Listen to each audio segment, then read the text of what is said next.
Well, we all know that in order to make a good cake, you have to have a good recipe. Some women have the recipe in their heads. Some women need to read it from a recipe book. But at the end of the day, a good recipe makes a good cake. And if you read the recipes, you'll see the words 1/3, 1/4, 1/2, etc., etc. And, as we read the Bible, we notice very similar language. We see 1/3 and biblical fractions, as it were. And today I've got a very special guest on here to describe, to explain, to get us on the right track here with respect to biblical fractions. Carl Gallups, what does it all mean, sir? Well, thank you, Mike, for having me on the show tonight. Hey, listen, give me a little bit of time to set the table for this, yes, because that's a brilliant question you've asked, and it's an important question because, listen, we find those fractions mainly, of course, we think in the book of Revelation, we think of, especially like in the trumpet visions. 1/3 of the earth was covered in darkness, 1/3 of the sea, 1/3 of the ships in the sea, 1/3 of the people, etc. And so people have debated, theologians have debated for literally 2,000 years. Are those numbers literal? What do those numbers mean? When you get into the bowls being poured out, you run into the number 2/3. 2/3 of the earth was covered in this, and 2/3 of the land of this, and again you run into more fractions. And again, the question is: are these literal numbers? Are they symbolic numbers? What does it all mean? Well, let me just start this way. First of all, I want to say to our listeners, I do not claim to have full knowledge of eschatology. I don't claim that I'm 100% correct in my eschatology. I'm always leaving room to be contextually corrected. I always leave room to learn and to grow. I do not want to make the mistake that the Pharisees made, and let me remind our listeners what that was. In the name of God, inside the city of God, outside the temple of God, just outside the gates of the temple of God, they crucified the Son of God, thinking they were doing God a favor, Mike. Right. And you know the evidence they used to crucify the Son of God? Their settled eschatology. You are not the Christ. You can't be the Christ. We know who you are. We know where you came from. You just claim to be the Christ. I ask you, tell us plainly, are you the Christ, the Son of the living God? Jesus answered, I am. Caiaphas said, blasphemy. He is worthy of death. Right. It doesn't fit our eschatology. Right. And Mike, they had it all figured out as to who the Christ was, what he was going to look like, what he was going to do, what was going to happen to Rome, what was going to happen to Israel, and Jesus didn't fit the bill. Therefore, they crucified him in the name of their eschatology.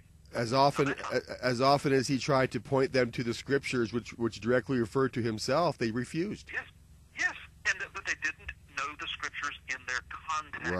Right. And so they had a settled eschatology, and they basically said, if you don't believe like we believe, you're going to go to hell. Right. And Jesus, of course, set them straight, didn't believe like they believed, and they crucified him. So I say all that to say this to the listeners. I don't want to make that mistake. I don't walk the fence in my eschatology, and I'm not mealy-mouthed about it, but I try to be humble about it, Mike. I listen to people. I listen to teachings. I have an eschatology, and I'd rather passionately teach it, but I always say, but look, I could be wrong, or you could be wrong, or both of us could be wrong. Can any man truly say, I have 100% full knowledge of eschatology. I know how it's going to work to the nth detail. I know what every passage in Revelation means. I know exactly how it's going to happen. I mean, there are some, if you say you do, and you pull out your charts and your graphs and your maps and put them up on the easel and say, yes, I know exactly how, please know, you have just now become a Pharisee. Right. I mean, because no living man knows exactly every jot and tittle of how it's going to happen. So let's leave a little room. You can be passionate about your eschatology. You can be passionate about what you think you see in the Scriptures. Study the Scriptures diligently. But remember, a lot of this has not yet come to pass. It's still unfolding. Right. A lot of it was written symbolically so that it would have meaning for all generations until it was finally fulfilled. Let's be careful. Now, let me give you an example. Let's go all the way back to the mouth of Jesus himself. Mm-hmm. He said, He said many things, but let's take two statements that Jesus said himself. Emphatically, Jesus said, I am the way, the truth, and the life, and no man comes unto the Father but by me. Right. All right? That's Right. an emphatic statement. I think Jesus meant that literally, don't you? I do, indeed. I don't see anything symbolic in that at all, do you? No, sir. His words are emphatic. They are literal. They're easy to interpret. Now, you may disagree with what he said. That's between you and God. But you have to admit, you cannot interpret that symbolically. That's right. But Very this good. same Jesus also said, Yes. hey, you want to follow me? You must eat my flesh and drink my blood. Right. All right?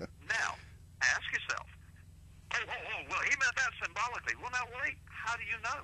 How do you know he didn't mean that literally? And how come you can just make that decision? Okay. The way we know that he meant it symbolically is because we put it in its context. Right. We read all the verses before it, all the verses after it. We read the whole teaching of Jesus. We read all of the Gospels. We read the Right. entire New Testament. We read the entire Bible from Genesis to Revelation, and then we understand he did not mean you have to be a cannibal to follow him. Thank you. Yes. We Okay. conflate it all together into one common understanding. Exactly. You know, when Jesus, let me just say here, you take a breather there. Let me just say here, though, that I think it's very well settled that when Jesus was saying, "This is my flesh," that he wasn't actually stripping pieces of flesh off himself. Right. That it was. There you go. Yeah. I mean, I think I think that pretty much settles that argument. But I mean, I get what you're saying. That I mean, if you want to understand the mind and the understanding of a topic, you have to be able to conflate everything the Bible says about that topic. And Exactly. you Exactly. understand And not that. You only- understand and not that only better that, than Mike. anybody. We know that. Yeah, and not only that, Mike, but when you come to Revelation, obviously it's filled with symbolism. Right. Now, obviously, there are some direct, literal things said in there as well. Literally. I Sure. mean, write these letters to the seven churches, and the seven churches are. Right. Well, we know those seven churches existed. Those were literal letters to literal seven churches. And there are a lot of other literal things said. Right. I think John was literally caught up to paradise. I think he literally was before the throne of God. But as he is given, as the seals are unsealed, and he's given a glimpse of the future, I think he begins to write using language that he has to describe. I mean, imagine yourself, Mike. Yes. If you were thrust 2,000 years into the future. We know Right. that John was thrust at least 2,000 years That's into the right. future. Yes. So if you were now taken in 2,000 years into the future, I mean, think about it, to the year 4014. Right. Can Right. you imagine what you would see Oh, if I we know. were all still here? If Right. the world was still here? Could you imagine? How would you describe that? Yes. If God says, now use the words you have and the technology that you have and the language you have and describe what you're seeing in the year 4014. Well, it's like this, or it's like that, or it's like this, or Yeah, it appeared to be. It Sure. looked like this. Sure. It sounded like this. It Right. felt like this. Right. Okay. So when John starts describing these things that are going to happen thousands of years into his future, and perhaps in our lifetime, well, he has no words. He has not seen those technologies. He's not seen that world. In his time, the whole world had not been settled and discovered and divided into nations. And there weren't 7 billion people living on the planet, divided into several hundred nation-states of the world. I mean, how could he describe all of that? Right. Well, now we come to your original question. Right.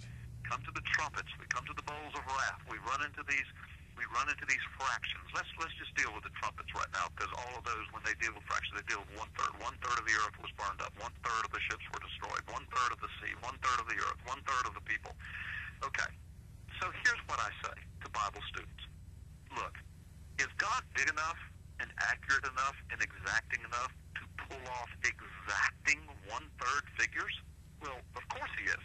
And you and I have oftentimes pointed to, well, let me give you an example.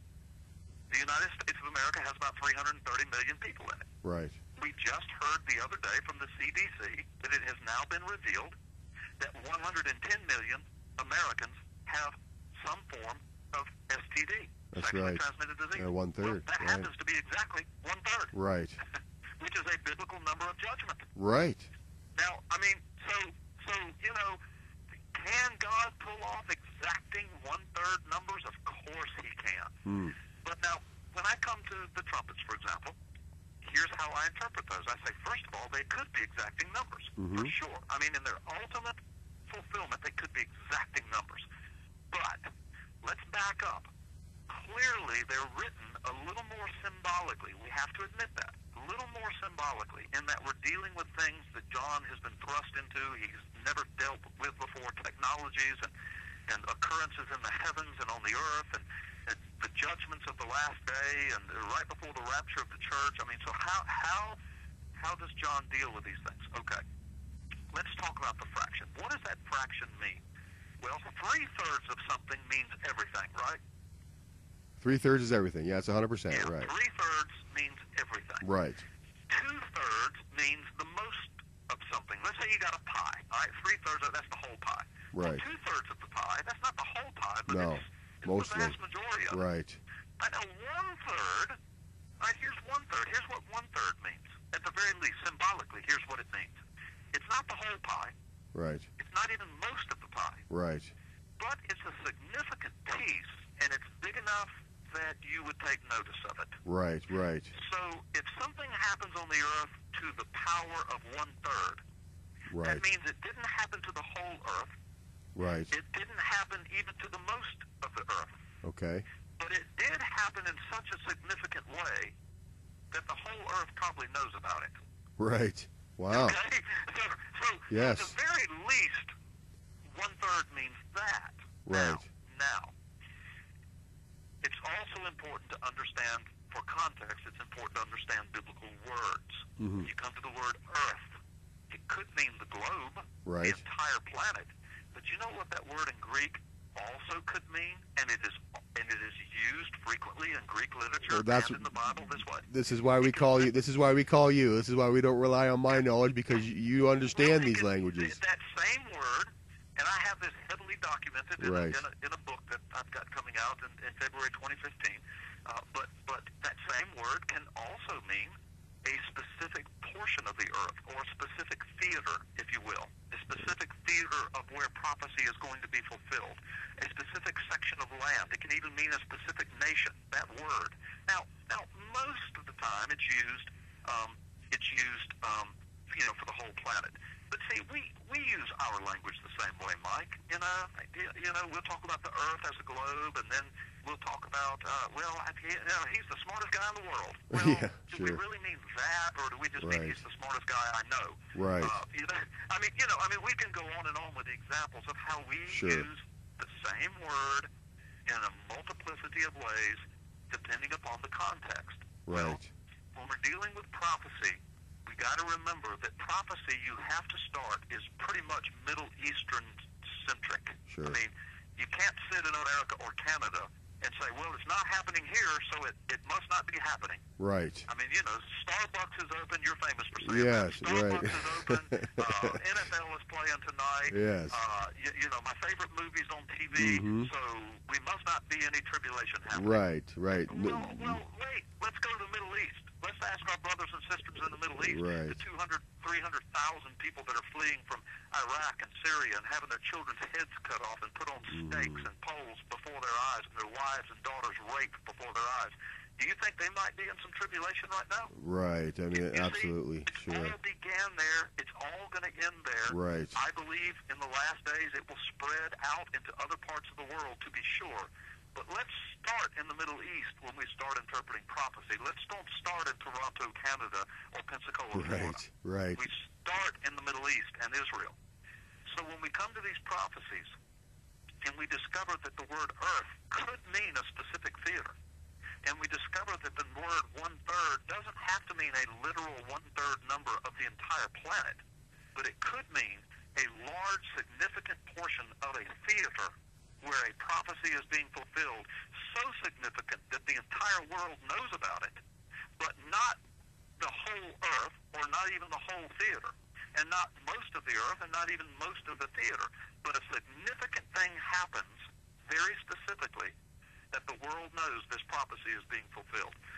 That's how I start with this, Mike. I hope this hasn't confused you or our listeners, but I start that way, And then from there, I look for specific fulfillments, just like I was saying with the Center for Disease Control, and 1/3 of the American population now is afflicted with sexually transmitted diseases. That's a biblical number of judgment, and it's exacting. I mean, exacting according to the CDC figures. So, I mean, I look at that through a biblical worldview, and I say, oh my gosh, we're living in the last days. Israel's in the Lamb. The nations are surrounding them. Islam has arisen. Christians are being persecuted with great tribulation in the Middle East. Now in America, 1/3 of the entire population has the penalty of their sin in their bodies. I mean, we go on and on and on with these numbers. But I don't come to Revelation and look at this passage that says, 1/3 of the earth was burnt up, and say, oh, well, that hasn't happened. Right. That's something that's going to happen after the rapture, because obviously 1/3 of the earth hasn't been set on fire. Well, that could be how it is going to happen. It could be. It could be that I'm wrong about what I'm getting ready to say next. It could be that that's going to happen.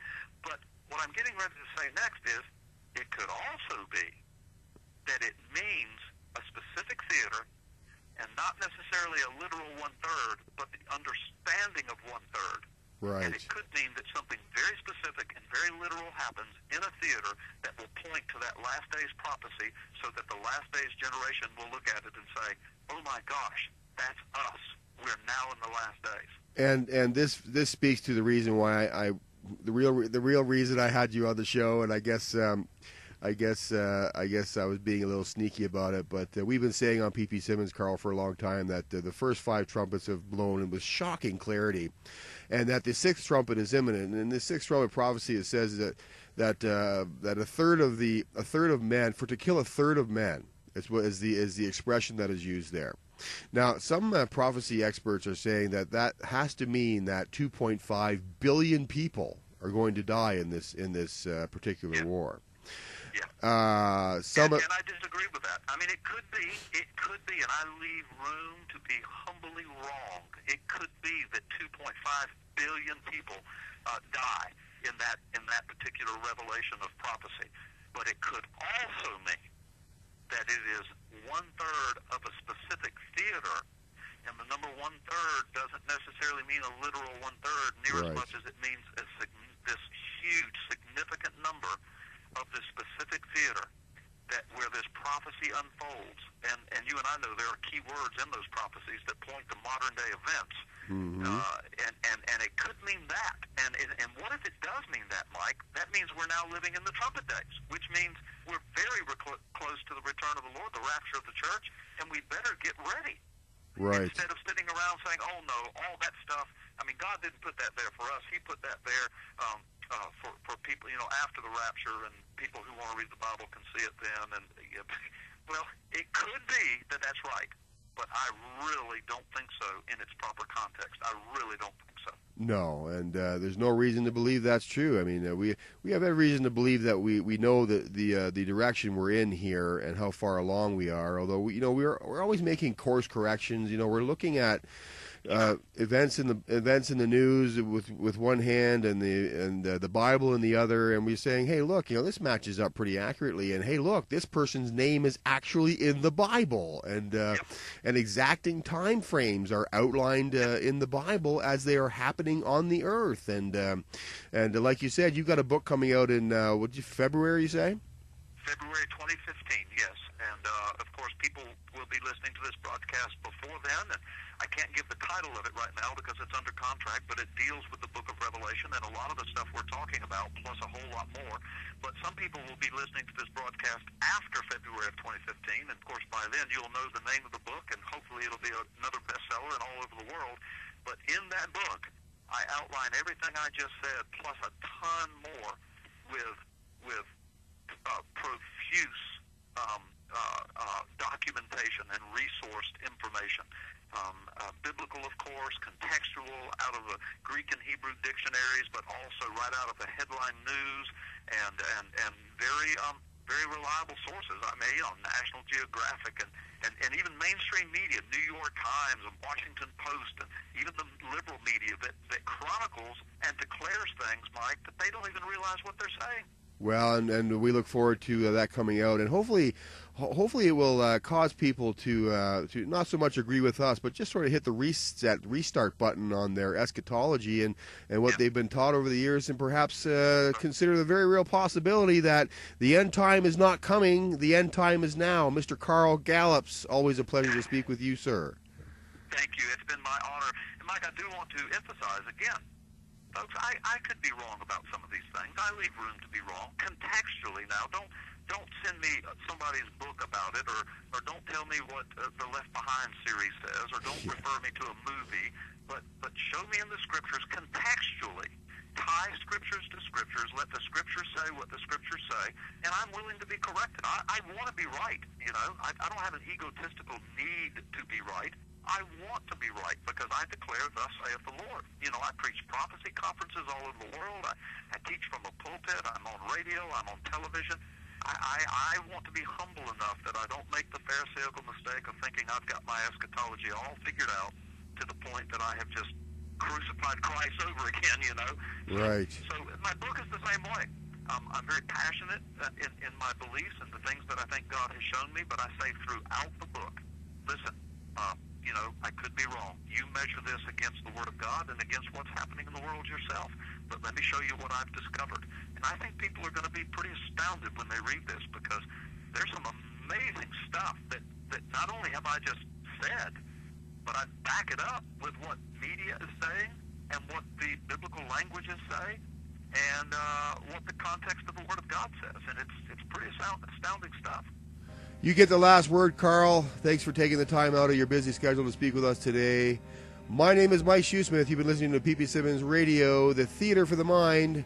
We'll talk to you next time.